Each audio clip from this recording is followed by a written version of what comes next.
here some great information and knowledge from their experience. And I'm going to turn it over to you, Miss Haley. Yes, good morning, everyone. I hope everybody's doing well this morning or this afternoon, actually. Thanks for joining us. First time home buyer series. We just want to go and take a look at what's the first step. How do we start? So our first question would be, who should you talk to first, a realtor or lender?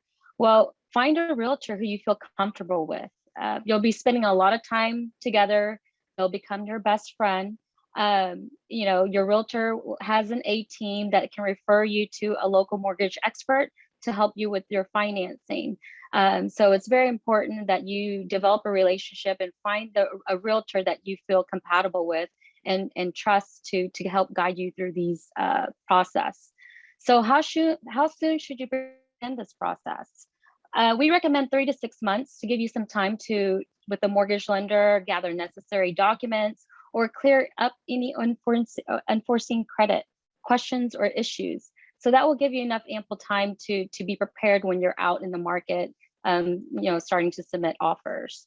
And, you know, lastly, and what we're looking at is, you know, when you first meet with your realtor, they will present a form called a IABS form.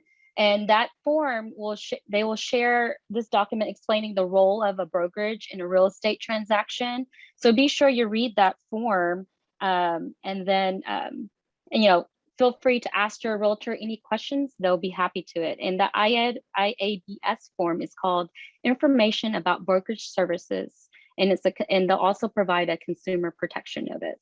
So at this point, I will hand it off to LaToya to go into our next segment. I think Orlando was next. Orlando, you want to go ahead? My apologies. It is Orlando.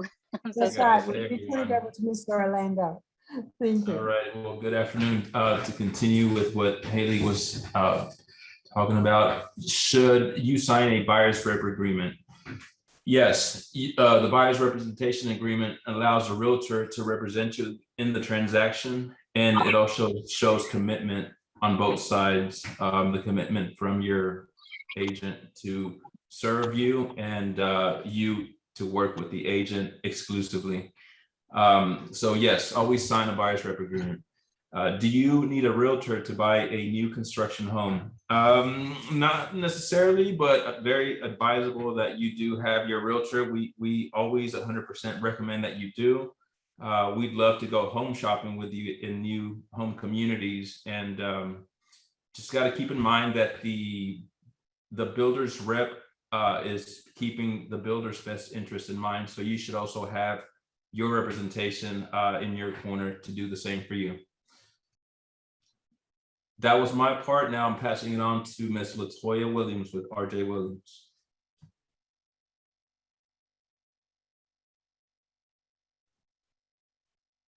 Hello, I was on mute, but thank you, Orlando.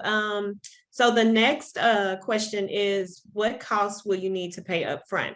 So you're looking at option money, earnest money, and your inspection fees. And I would also like to add to that appraisal fees, if that is upfront, depending on your lender. So the option money, it allows you, it buys you time for your home, for the home that you have under contract off the market. Typically, you can see anywhere from $100 to $300. It just depends on sometimes the cost of the home. It depends on how much you want the home, or how much you how much you are willing to put up for your inspections during that time period to do your due diligence and everything. The next one, after the option, well, actually the earnest money is before the option money. Earnest money is the money that you put down to show that you're earnest and that you really want this home. And that's typically about 1% of the home. It can be higher.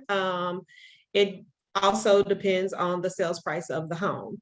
But sometimes that is one of the terms that, one of the costs that will kind of put you in front, ahead of other offers. The next one is going to be the inspection fee. This can run anywhere from, I've seen as low as $275 up to $700-800. That option, I mean, not the option, but the inspection, you are free to choose your own inspector. That is your choice. If you have a realtor, then they may have options for you, but that depends upon the inspector, what they use. If you need a pool inspection, or if you need a termite inspection, a lot of VA loans do require termite inspections. So just keep that in mind. Another is the appraisal fee, and that which is through your lender. So that will either be paid upfront or it can be added into closing, depending on them and what they're able to do. The next one is how will your realtor search for properties? So we typically use MLS. We sometimes have our own websites, which feeds into MLS. We do tour groups, and we have builder connections. So we have relationships with builders, and to piggyback on what Orlando was saying about builders, sometimes it's in your best interest to have one to represent you. And we have different connections as well. So we know kind of what's out there. And also in MLS, we'll have something what's called coming soon that everybody can't see, but we can. So those are the different ways that we search for properties. The next one is, how do you know how much to offer when you find the right home? Well, we do our research up front, and we take a look at your buying power, how much you have to offer, and all of those things are taken into consideration. We as realtors, we do our due diligence in trying to make sure we know what the market is, what area that you're choosing, that we know what's going on in that market. We also run CMAs, which is a comparative market analysis, which shows us what the homes are going for in the area. What sold recently, which helps with the sales price, and which help you determine how to write an offer. Sometimes the highest price offer is not always the best. It's the terms within the contract that help. So keep that in mind as well. And that's all I have. Right. Well, and if any of you have, and I think there's probably some questions in the chat. If any of you have any questions for our panelists, please type them in the chat, and I'm going to turn it over to Amanda, who is going to monitor that now. Yeah, you guys feel free to enter your question in there, or also if you want to unmute and ask, that's okay too.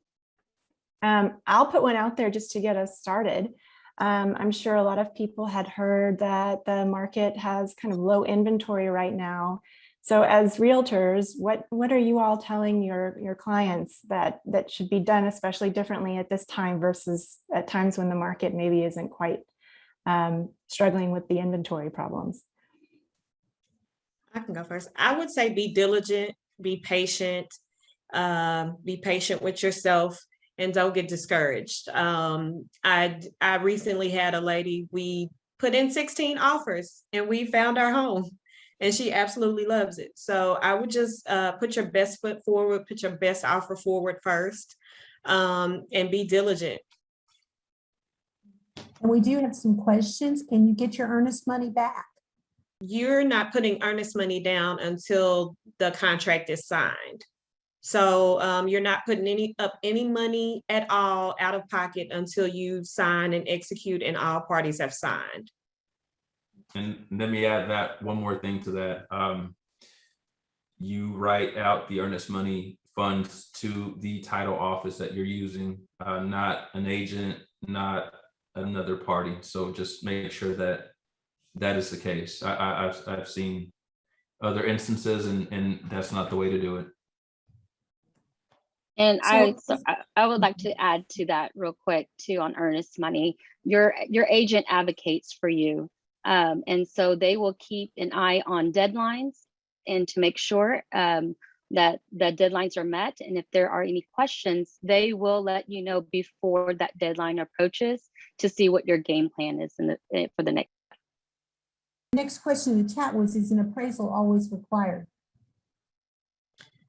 I can take that. I used to be a loan officer back in the early 2000s. So depending on your loan program, it is required, but depending on the loan program and the amount of down payment nowadays, there are some lenders that they have some areas that they can waive. So it just, you have to have talk to your lender and see what you can qualify for in that. Okay, super. Our next question is, what's more beneficial, buying a house or building a house? What aspects play a factor in either decision? I can answer that. Building or it just boils down to preference. If you can find a builder in your price range, great. We do still recommend that you get your inspections done.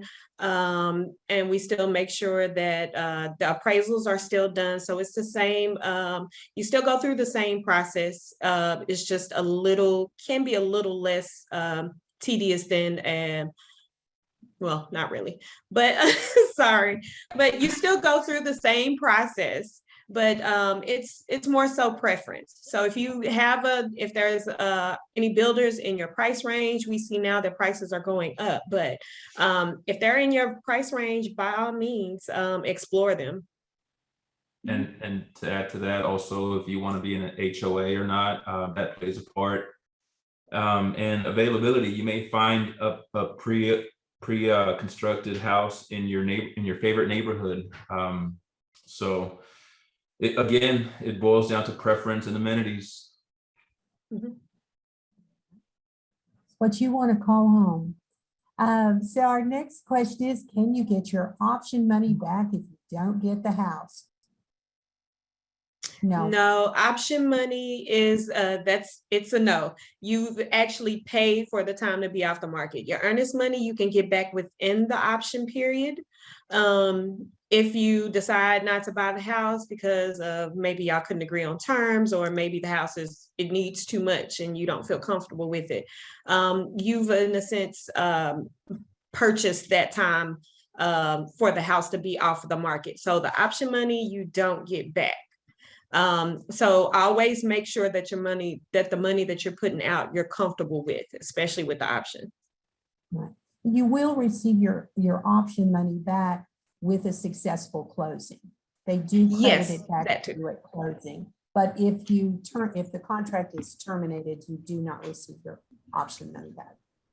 Our next question is, who tells you how much you can afford? What's a good credit score? Does IABS mean you can only use that realtor? If so, how long does that last? Well, and I think Orlando, you were buyer's rep guy, right?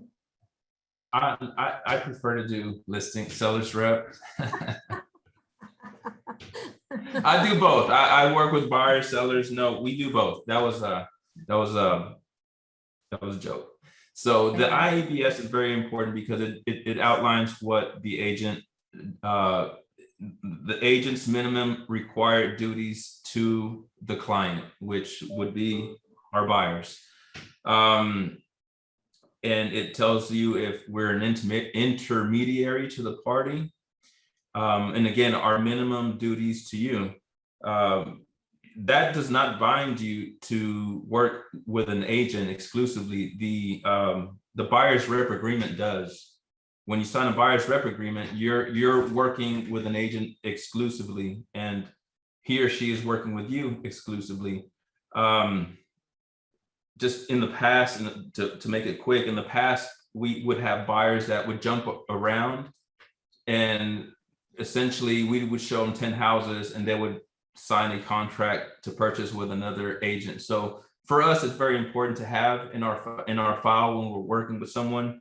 But you yourself, it's great to have that relationship and that connection, to have your buyer's advocate behind you and committed to you. So that is what binds you to each other for that time. And it can be broken. It can be terminated by either party within reason if it's just not working out. So it's binding, but it can be worked out also if things aren't working out between you and the buyer's agent.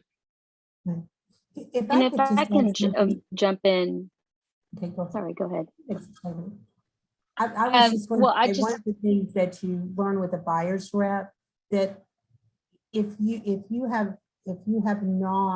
don't have a buyer's rep with a particular agent, then all agents work for the seller. But you as a buyer have the right to representation. And the buyer's rep is what allows the agent to be able to represent you in your best interest. So it's always good to have that so that you know that somebody is there, working in your best interest. Otherwise, we're all kind of working for the seller and you're kind of left adrift. Haley. Yes, I wanted to also answer who tells you how much you can afford. That is your mortgage lender. They're the ones that review your income, your assets, your credit score, and then let you know your qualifications on the loan amount and your monthly payments. And so, I mean, with a good credit score, there are different credit scores that you can qualify for different programs. And so that's where it's a good start, from 3 to 6 months, a head start, so that they can provide you options on whether you want to go ahead and proceed and looking for a house or you want to wait. And so your mortgage lender is very important in this process as well. And I'll just Okay, say I'm really gonna- quickly, we'll have some mortgage lenders with us next Tuesday. Sorry, go ahead. Super. Okay, I'm just kind of scrolling. A couple of inspection questions have come up. And I just lost it. Where'd it go? Number one, what happens if your inspection comes up with something bad?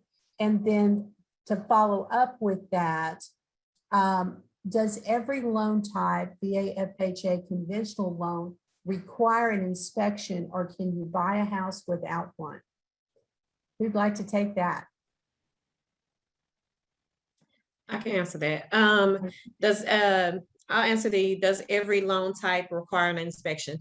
It does not require inspections. Every home does not require a inspection, but we do highly recommend it. That way, what you're getting into. I always tell my clients like this: the inspection is for you, the appraisal is for the lender.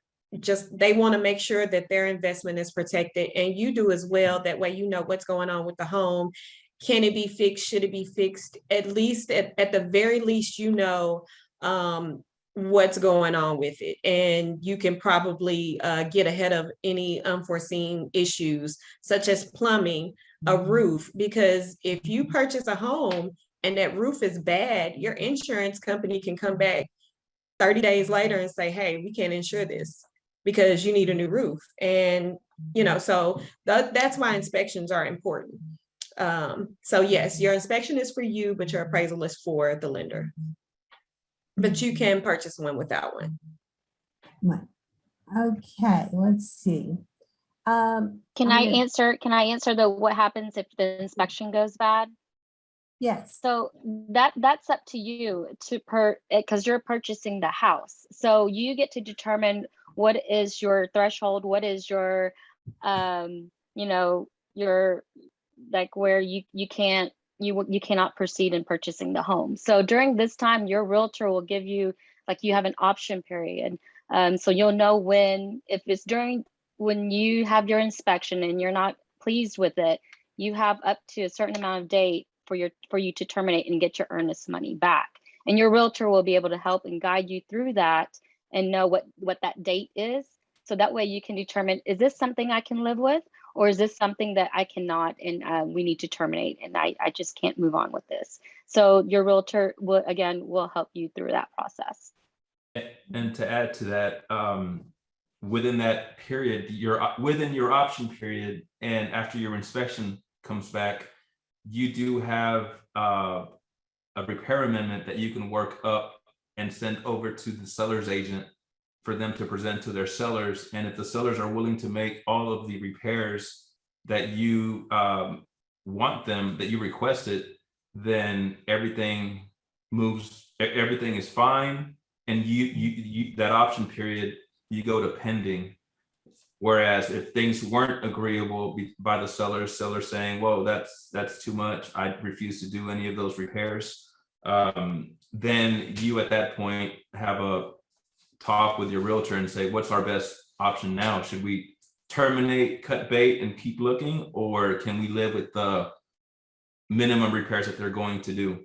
But also keep in mind that your appraisal will catch the bigger things as well. So that's another level, another safety net after you get out of your option period. We have a couple of questions about pre-approval and price and what you can afford. So number one, should I get pre-approval first? I know everyone on the panel is going to answer a one-word question, right? Yes. Yes. That's absolutely right. And will your realtor help you with your price range and let you know how much you can afford?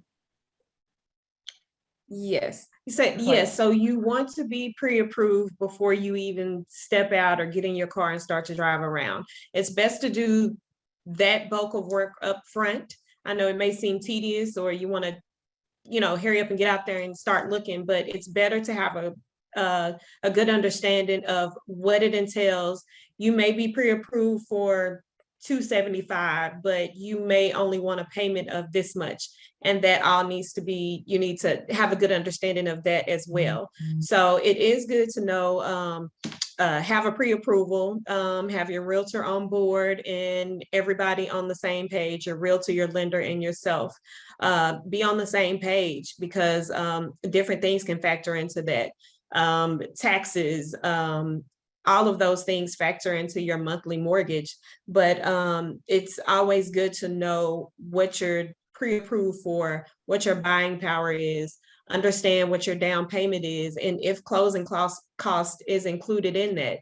If you don't get closing cost assistance, which is few and far between now, I hate to say it, but it's the truth. So it's better to know and understand all those things up front. Your lender is the best person to help you understand it, especially anything with money. I'd say ask the lender anything concerning the house. I'm all ears. I can help answer both, but typically that's a good rule of thumb. Absolutely. And somebody had asked about, do you need to work on your credit first? And that's something you'd also address with your lender, because they will know, hey, are there some issues that you need to clear up, and how you should be clearing them up?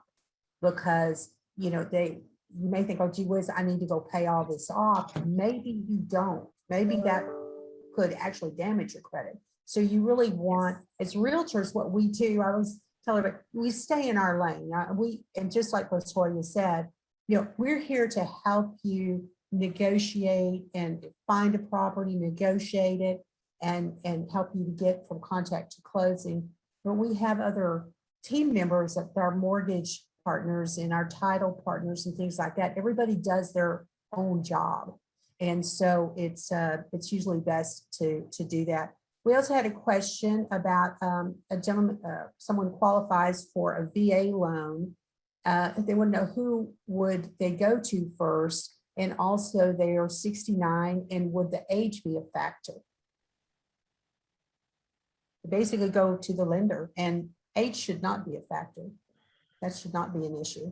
But your lender would be able to tell you that. And like I say, reach out to a realtor, find a realtor that you're comfortable working with, and that realtor can help point you in the right direction to a awesome qualified lender, right? A reputable lender to be able to help you.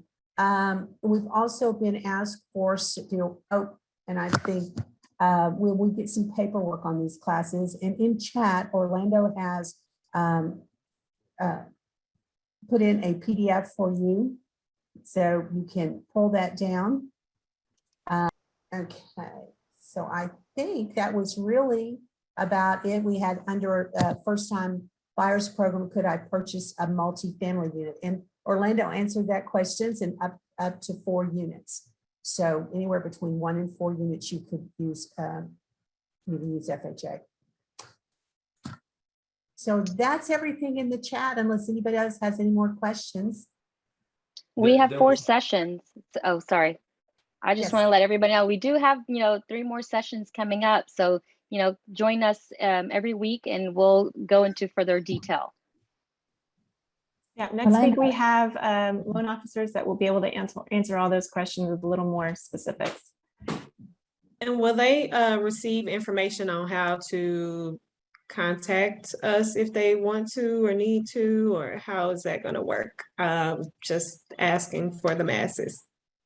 Yeah, so everybody that registered, I can send you guys an email that has the contact information. These realtors that are here with us today are here to answer your questions. They are, volunteering their time to help you guys out. There's no obligation.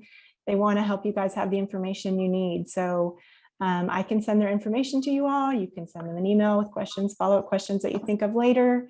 And then also bring those questions to our next, you had some inspection questions. We're going to have inspectors with us. I think that's week 3. We're going to have a whole deep dive into the closing process on week 4.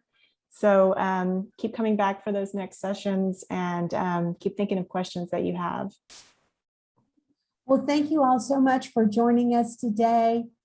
We look forward to see you for our next session, and have a great day. And thank you to our panelists.